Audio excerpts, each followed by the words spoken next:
Luke Little looks really good. 4 innings, 4 Ks. One hit. I could also do that whole puking off air type thing with Luke Little. He Ugh. looks really nasty. 1-2. Swinging a drive toward right center. Back goes Robert. Back near the stands. That ball is gone. A game-winning home run for Chris Morel. Can you believe it? Listen to this crowd. Welcome back to the Brotherly Cubs podcast. I'm John, and that's Zach of Cubs baseball. If you enjoy talking about the Cubs, then hit that, turn on the notifications, and join us every week as we dive into the power, the speed, and the best team in the National League. We like to start off each podcast with a playful question for all 54 of our subscribers. Thank you to all those of you who are subscribed to our podcast. We are more than grateful. Feel free to put your answer in the comments. Today, Zach, I ask you, who is your most hated or least likable Cubs player? Yes, that's an easy one for me. I'm gonna go with Milton Bradley. It was a terrible season the Cubs had, and he was known for throwing a ball into the stands with only one out and a runner scored. Had a very bad temperament, and he was a terrible hitter with the Cubs. So I think it's got to be him. So when I first read this ahead of time, I was thinking, well, in more regards to this season, least likable, I'm going to go currently. For me, it's Patrick Wisdom. There's a lot of power. Yeah, it's a little bit of Patrick Wisdom hate right now, but for me, he's a good player, but I think there's a lot of swing and miss with him, a lot of strikeouts. He has a ton of power, but yeah, so that's kind of how I feel about that. Or I was even going to go with Wesneski. I feel like he's been overhyped a lot, and so least likable for me would be maybe Wesneski. We're talking about Wesneski or wasn't it if we're talking about the current roster. You mind if I read off Wesneski's pitching results for today's game? Yeah, no, I saw that. I mean, no, he gave up a homer to, was it Spencer Steer? Hmm. So, but I mean, he's looked better recently. Just this game, 3 innings, 3 hits, 1 run, 4 Ks, Yeah, no walks. Pretty good. just this game, yeah. He has a bad Um, line, though. We'll talk about him. yeah, I think it was Jacob Zanola that I was reading his tweet about Wisniewski. It's like, oh, he's looked good. He's got good stuff, but we've been saying that for about a year and a half now. So Oh, yeah. it seems like we were all, 2 years ago, or I think it was a year and a half or 2 years ago, we were just kind of really on that Hayden Wesneski bandwagon. And then when he debuted, it didn't it didn't keep going like that. That train didn't keep going as far as like the success of Hayden Wesneski. So uh, Yeah. unfortunately, you can't get lefties out at a decent clip. So that's kind of plaguing him right now. But I guess he's doing pretty decent at this game. So Yeah, he's the Cubs, Reds, we're talking about Cubs. Cubs are playing the Reds right now in spring training. yep, at time recording, Wesneski actually had a good outing. Cubs have lost a couple of those trades where they've acquired pitching. They lost out on the Caleb Kilian trade. We thought he was going to be really good. Some podcasts mentioned recently they thought at the time a couple of years ago that Kilian had the most uh, looked forward to, most exciting debut, Cubs pitching debut since like Mark Prior. It was that long since we had but he fell off pretty quickly. And Wesneski did too. Wesneski had a really good 2022 season, and then he had the issue with the lefty. So it's tough. The Cubs have got to do better on those trades, but they still have a lot of pitching in the system. So at least there's that to be thankful for. Yeah, that's true. So let's move on to the latest news around the league. The Cubs played okay this week. Their record is now 6-1 at the time of the recording. Some injury news updates. Caleb Kilian sustained a shoulder injury. He'll be out 3 to 4 months, roughly late July. Ian strain and has taken batting practice. He says opening day is not at risk, and he will be able to get some at bats before then. Patrick Wisdom participated in a simulated game on Tuesday. I believe he homered in batting practice, and he's close to return this weekend. Nick Madrigal is out with a mild hamstring strain. And Brennan Davis, obviously he was hit in the head. He's recovering from a concussion, so he's slowly ramping up. Dominic Smith, Garrett Cooper, and wait for it, Cody Bellinger all debuted this spring. Yeah, that's a big deal, right? Oh yeah. As did Yancy Almonte. I know we've been waiting for him as well. And Jamison Tyone is going to pitch this weekend. Yeah, a lot of injury updates there. When we were working on the script, I didn't realize how many injuries had happened in the last week. Yeah. Especially the hamstring strain for Madrigal. It sounds like it's a mild one. Counsell's not worried, but I'm sure if you do the math, you don't really recover from those in less than a few days. So even if he Right. sits for a week and sort of slowly ramps up, he's going to be short on at bats come March 28th. So it's a close call for him. He may need to sit. I think they can prorate his injured list appearance for only a week. I think it can.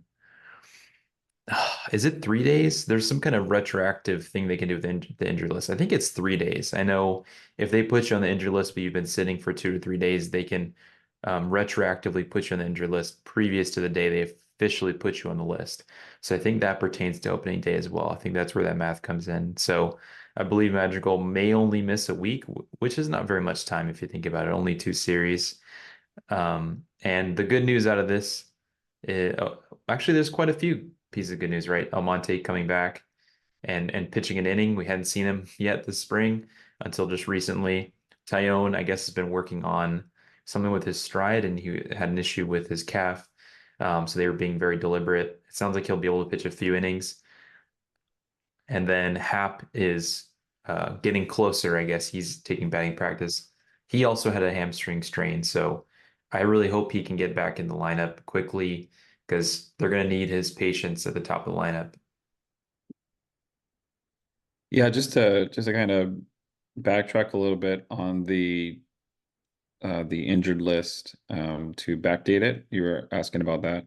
Hmm. It says the maximum injured list stint can be backdated as 3 days, even if a player has appeared in a game for longer than that. So Yeah. since you So were in that, so originally I thought Hap was going to miss the start of the season, but in the most recent news, he himself said, I will be okay. So that's obviously really good to hear. And yeah. also, he thinks he'll be able to get some simulated game at bats. So just he's going to hit against guys that aren't appearing in games or on side sessions. So Hmm. I'd like for him to actually get into games, get his sprinting on the bases in left field. I do think he'll be able to come back and get those, but let's not be too upset if Hap comes back and he needs a little bit of time. He's just going to need some more game reps, right? So we'll Yeah. see how Counsell handles that, but I trust him to be able to figure out that part of it. Yeah, I mean, we're obviously in the meantime going to miss his hitting, but then again, we might not, right? Owen Caissie is doing a tremendous job this spring. Nice segue. Yeah. So he's hitting 500 in 20 at bats with a ridiculous 1,365 or 1.365 OPS. He's one home run and 6 RBIs. He's absolutely hitting the cover off the ball. PCA is hitting 182 and 22 at bats, 0 home runs and 1 RBI, 2 stolen bases. He has dropped a couple fly balls. I think one of those games, can't remember In the which game. sun, yeah. Yeah, they had lost it in the sun, and so of course, people jumped all over him on Twitter, X or whatever. So Hmm. um, it's obviously, I mean, it's not like he's doing that every day. Like if it was consistent in that regard, then I'd be concerned, but that doesn't concern me too much. Brendan Davis, so he's hitting 429. Obviously, he's still out with a concussion, but he's hitting 429 and 7 at bats, 1.556 OPS, 1 home run, 3 RBIs.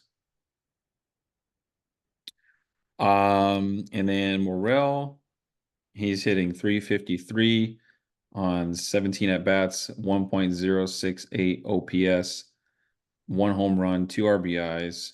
Well, he's doing really well. He did have a couple errors the other day. I think Yeah. it was the Angels game. Yeah, it's tough because there was a throw he made that was really bad, but also when a line drive gets hit right to you, you just got to catch it, you know? It's if the scoring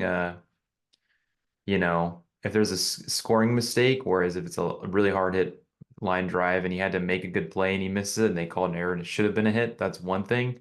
But it's one of those things where you can't have two in the same game. You got to be able to let it go, you know? So Right. hoping for him to recover from that. Yeah. I mean, there is a little bit of concern at third base. You have him still kind of learning his way. Then you have Madrigal, like you had said. So he's out with a hamstring injury. So, we don't want to exactly push Matt Shaw, but I mean, the door is open there, obviously, for him to take it, for him to walk through. I don't But know if the door is open. I mean, not right now. I It's mean, open in the future for it's sure. I open in mean, the future. Yeah, yeah, I think he's at this point he's been drafted 8 months ago. So we're getting a little ahead of ourselves. Not even Paul Skeens is making the Pirates roster, and he was the top pitching prospect in several years, right? This is like a phenom type athlete, like a Bryce Harper type right. hype guy. But I think Matt Shaw will make his debut. Um, he's going to get to Iowa. And I think he's going to make his debut at the end of this year. If there's a need, there's injuries, I could see it. Mhm. In 2025, it's very likely he will be the starting third baseman if you give him a whole year. I have no doubts about that. This year, just take your time with him until there's injuries that force your way onto him. I don't want to get too far ahead but I am excited. Right. So, I think Sahadev Sharma of the Athletic had mentioned him in an article recently, and Owen Caissie. And one of the things that was mentioned that Shaw kind of needs to work on is obviously hitting the ball in the air more. mhm. And for Owen Caissie, it was cutting down on his whiffs inside the zone. Yeah. And so I am getting a little bit ahead of myself. I think a lot of people are with Matt Shaw. I think they have roughly the same amount of plate appearances, Casey and Shaw, as Mhm. far as like college at bats or minors at bats between Casey and the minors and Shaw. And Oh, yeah, interesting. yeah, I was reading that. And so I think Shaw is slightly ahead. I think their ages are really similar. I mean, obviously they're both very young, but I mean, Casey, I want to say is like 6 months or 8 months younger than Shaw. Wow. And so, but even though but yeah, so Shaw is actually projected to slightly make a debut a little bit earlier than Casey, but it's not by a whole lot, maybe like a few months or something like that. Mhm. So yeah, I mean obviously in the best case scenario, we would want Shaw to get a little bit more seasoning at AAA and see how he does there before we push him up to the majors. You don't want to obviously rush them if we don't have to. Yeah. So Madrigal. So Nick Madrigal, going back to some of the hitting stats here. So he's hitting 286 on 7 at bats, and he's has a 873 OPS. Um, Pat Wisdom, 125, 8 at bats. Obviously, he's working his way back. And then Miles Mastrobuoni is hitting 313 and 16 at bats, and 898 OPS, 1 home run and 2 RBI. Zach, we were talking a little bit earlier, and you were mentioning that these two guys, Madrigal and Mastrobuoni, are going to be battling each other for kind of like a bench spot, would you say?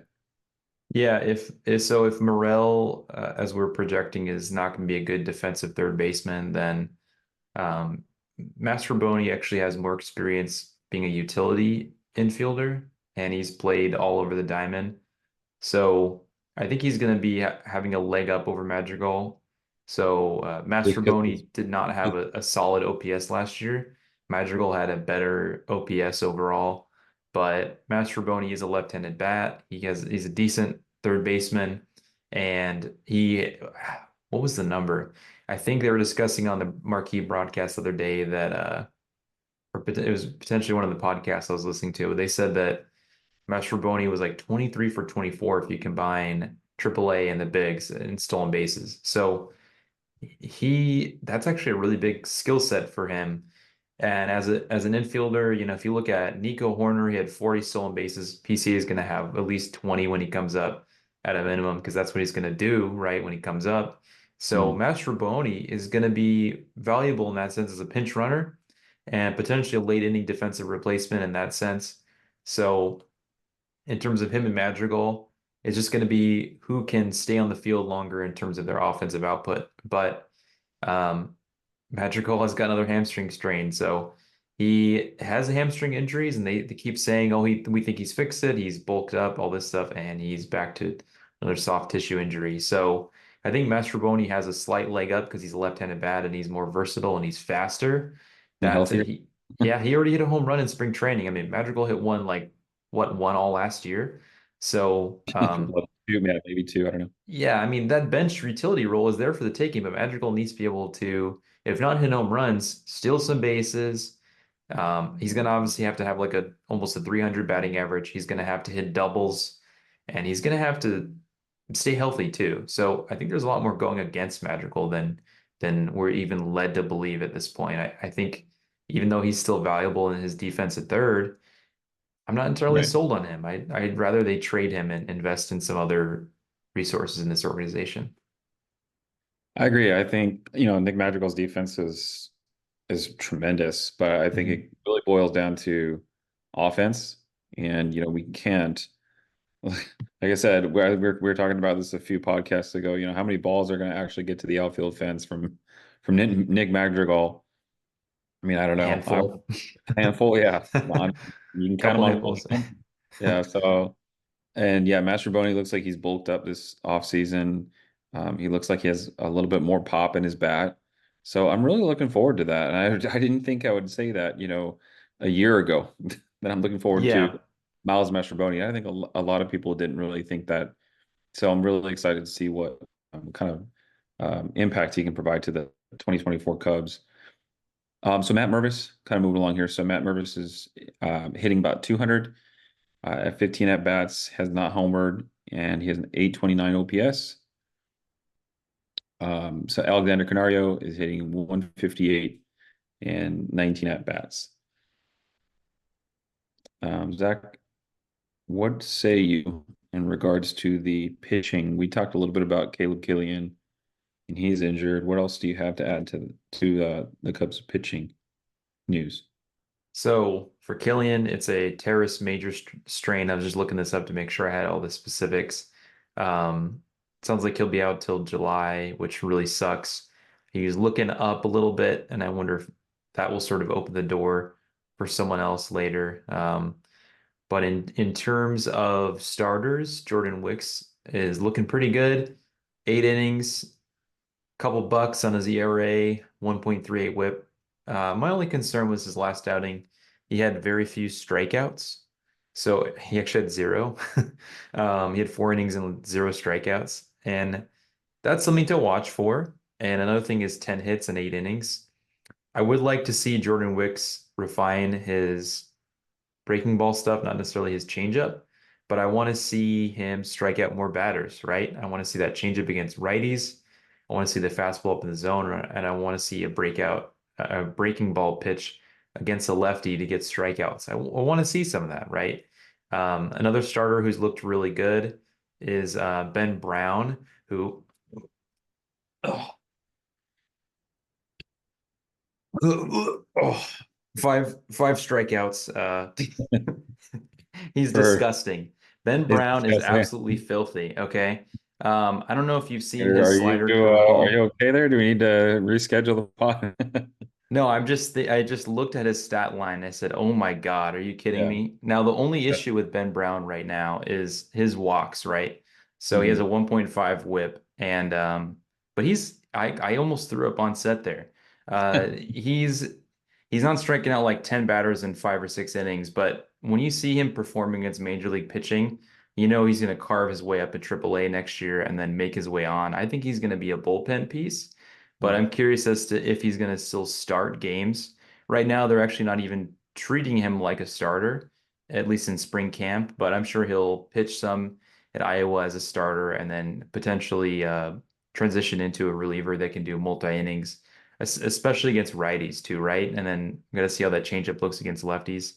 But he's solid. Daniel Palencia is fighting for a bullpen spot. He's pitched a couple innings so far, a few earned runs, and a couple strikeouts. So not a strong start, but still small sample, and he's doing okay. Luke Little looks really good. 4 innings, 4 Ks, 1 hit. I could also do that whole puking off air type thing with Luke Little. He looks really nasty. Little also, walks guys here and there, not as much as Brown. He's got better control, but you notice that he has the 1 hit in the 4 innings. That's a very Luke Little stat. His slugging against is very low. Last year, he gave up very few home runs and extra base hits. He does give up hits, but he generally keeps the ball in the yard. That's due to the way he hides the ball. His delivery makes it hard to square him up and make hard contact. So to me, here's the tricky thing as we talk about pitching.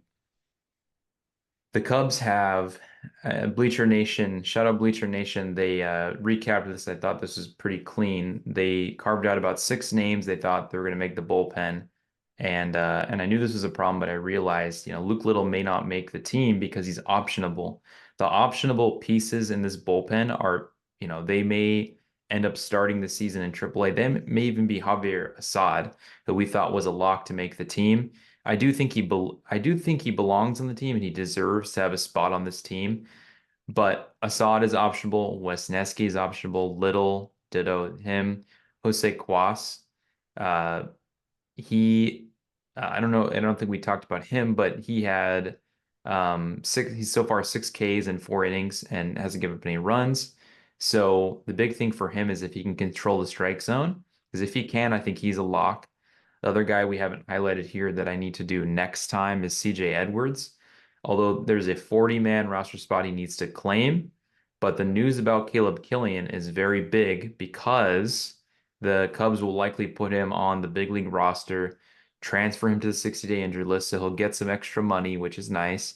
And then they'll be able to open up a 40-man roster spot for a non-roster invitee like Richard Lovelady. No, yeah, I got you there, right? You're like, okay, No, Richard no Lovelady's pitching terribly. He's just got a really cool name. So he's a lefty though, but CJ Edwards looks actually pretty good so far in camp. Some strikeouts, hasn't given up a lot of hard contact. He looks solid. I mean, he's a big leaguer. It's not like he's been getting derailed at the majors so far. He's been pretty good later in his career. So I see CJ Edwards with a chance to get into this bullpen, and he's going to be right there with Little, Palencia. All those guys are going to be so close to making it. They just need optionable guys to move up and down. Imanaga finally got a start. He looked okay, gave up some hits, but he had 5 strikeouts. Steele looks okay. He has a high ERA so far, but a low WHIP. And then we have a specific section of our notes here, the show notes, and it's the terrible notes. These are guys who are not pitching well. Wesneski, even with the update, I did update as his start finished here. 6 innings, 9 earned runs. That is not a typo. 9 earned runs, 10 hits. That's a hit and a half per inning. I'm not going to say that's hard to do because that would be insulting to pitchers who make a living with this, but I mean, he's almost giving up 2 hits per inning. So, and that's with the improvement of giving up less hits in this start. He was really getting absolutely hammered, right? Only 1 walk though. So as badly as he is getting hit, at least he's not walking guys. He's making them earn it. But his issue is getting lefties out and he's leaving his slider up a little bit. And I'm a little worried about him. He still has 8 strikeouts. So if you look at Wesneski, it's a bit of a mixed bag, giving up the hits and the runs. But if you look at the 8 Ks to 1 walk ratio, I mean, that's like elite stuff, even in a small sample. So I don't think he's that far away. I think he needs time at Iowa for sure. He's not going to make the team. But, who will make the team is Drew Smyly. Drew Smyly will actually probably factor into that, one of those spots I mentioned. He'll actually be the 7th guy that was not mentioned. he's going to make the team because he would be out of options and he makes $9 million. They don't want to Yeah. DFA him for nothing. Um, he's not pitched well, but he's working on a splitter. He only has 1K through 4 innings, giving up 5 runs. Javier Assad has had a bad go of it, but he had an improvement recently. Not a lot of strikeouts through 5 innings, a couple 9 hits. He's almost giving up as much contact as Wesneski. So I think Assad may also start the year in Iowa, refine his stuff a little bit, get sort of his feel for the mound back up again. And he's going to be in a major role this year. I think more confidence in Assad than Wesneski. And I do have confidence in Smyly as well, right? Um, I think these guys are pretty good. They're just running into some issues with spring. The ball can fly out of, you know, based on either the elevation or the heat, all that kind of stuff. The ball flies out of Arizona a lot easier. Mhm. So guys that have been giving up fly balls, there's a little bit more doubles and home runs and stuff like that. It's kind of like playing at Coors. So, um, so far the Cubs have been a bit of a mixed bag with pitching. It's not as fun as looking at guys like Owen Caissie and Matt Shaw. Uh, there is a little bit of optimism though with Ben Brown because he's disgusting, and and Jordan Wicks is holding steady, right? All the hits, but he's not giving up the runs. So I think they say that bulldog mentality, right? He's able to hang in the game, give up the hits, but not give up all the runs. So I like what I'm seeing so far. I think he's already won. Jordan Wicks has already won that fifth starter spot. Yeah, Jordan Wicks is really interesting. And just as you were talking about him, I kind of was reminded by the pitcher Blake Snell. Kind Interesting. of, yeah, he kind of lefty lefty. They're both lefties, but it's he would walk a ton. I think he led the majors, and Hmm. he was the only pitcher that's ever done this. I think he was what he led the major leagues in walks, but then he had like the lowest ERA or something like that, He won or the the Cy most. Young, and he's unsigned. It's He won the Cy Young. incredible. To give the most amount of walks, it really speaks to his ability to work around batters on the bases. Hmm. So Yeah, that's a skill he has good set. I stuff, mean, and he has incredible stuff. I think Jordan Wicks obviously has a long way to go as far as being completely compared to, Blake Snell in the same breath, but it's just kind of a reminder, to give sure. up that amount of, hits and then have them not score is that kind of speaks a little bit to the pitcher that Jordan Wicks is. Right. I mean that is actually a good point. Even though the hits are there, I'm concerned, but the ability to stay in the game, low ERA, he's pitched the most of any Cubs pitcher. He's at 8 innings. So he's showed up ready to work. And speaking of Jordans, another Jordan I'm interested in hearing your thoughts on now that the Cubs have opened up or will open up a 40-man roster spot. Do you think the Cubs will add Jordan Montgomery to their rotation? Yay or nay? I say yay. You I think they want to. will? You think they will? I I don't think they will. I mean, Okay. unfortunately, I just knowing the ownership group and Hmm. knowing Ricketts, Ricketts Picketts is not bringing in that much money. He's a Um, small guy. just yeah, He's small fighting town for the guy. small man. Yeah, I have kind of went back and forth on this for Jordan Montgomery. For me, you don't really know what you have with Imanaga, right? Hmm. So there's that's starting rotation spot, even though it's basically we're planning for Imanaga to be that one of those pieces. You don't know. I mean, what happens if he's not able to adjust to major league, hitting? Yeah, Uh, and doesn't even know he's English, struggled. right?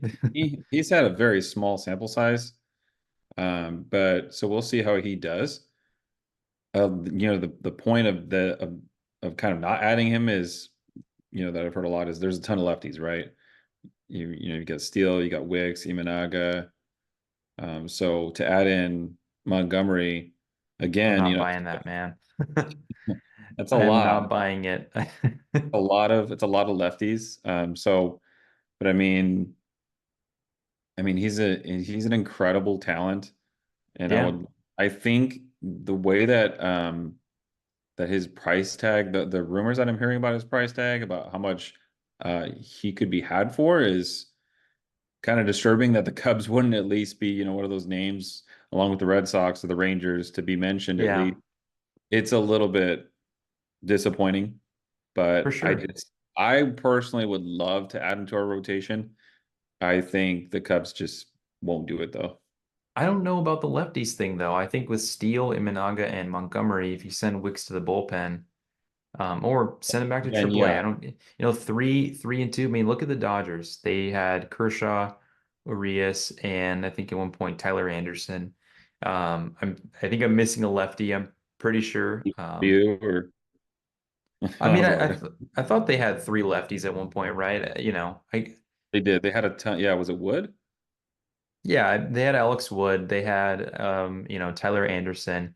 I think they had Andrew Heaney, right? So I'm pretty sure it Yeah, was Andrew Heaney. So the uh, the Cubs are okay to replicate that with three lefties. Now, if they kept Wicks in the rotation, you have four. Um, I don't know. It just depends on how they get outs. Can they get righties out? That's the question, right? We know Montgomery can. He's got the sinker. We know Steele can. He's disgusting as Ben Brown and all the others that make me feel violently ill. So the question is, and Wicks has a changeup. He's known for the changeup against it's almost like saying, oh, can Kyle Hendricks face all these lefties? Yeah, he's got the changeup, right? So, I think maybe you roll three lefties and two righties if you get Montgomery. But I'm on the same boat as you. I believe they should have him on the team, especially while you wait for Cade Horton and Imanaga. Wait, get a for sure thing. And then if you can do that 1 year opt-out type deal, that deal, the Bellinger sign, which allows PCA to come up, the Cubs can do the same thing with Montgomery, 1 year deal with an opt-out. And maybe a Montgomery will opt out and go to greener pastures, and then the Cubs will bring on Cade Horton and they'll know he's ready. Versus right now, they're almost like saying, hey, Cade Horton, here's an opportunity. Can you be better than, Wicks and Hendricks? And it's like, well, he will be eventually, or we'd hope, but not right now because he still needs seasoning. So yeah. I think that's a great point. I've heard that as well about taking a similar deal like Bellinger did. So we'll if see. it's on the table, I mean, maybe it's not If even on it's the on the table. Who table, knows? I would think a lot of things are on the table It should be for for him. Snell, even, for Blake Snell, for Jordan Sure. Montgomery, for all these other pitchers that it's just sad, the amount of free agents that are left still out there, but we'll see. Yeah. Time will tell. Who knows? Maybe the Cubs do, decide to add Montgomery to their rotation. I mean, I doubt it, but I wouldn't count us out. Yeah, I would love for it to happen, but we're both very pessimistic. Yeah. That's all the time we have for today. Thanks for joining us on the Brotherly Cubs podcast, as always. And if you have any thoughts on today's podcast, comment them below. Or if you have another interesting topic, let us know. Hit the subscribe button, turn on the notifications, or join the conversation with us on Twitter at Brotherly Cubs or Spotify and Apple Podcast as well. I am Zach, and this is my brother John, and we will see you next week as opening day is right around the corner. Adios. Peace. Listen to this crowd.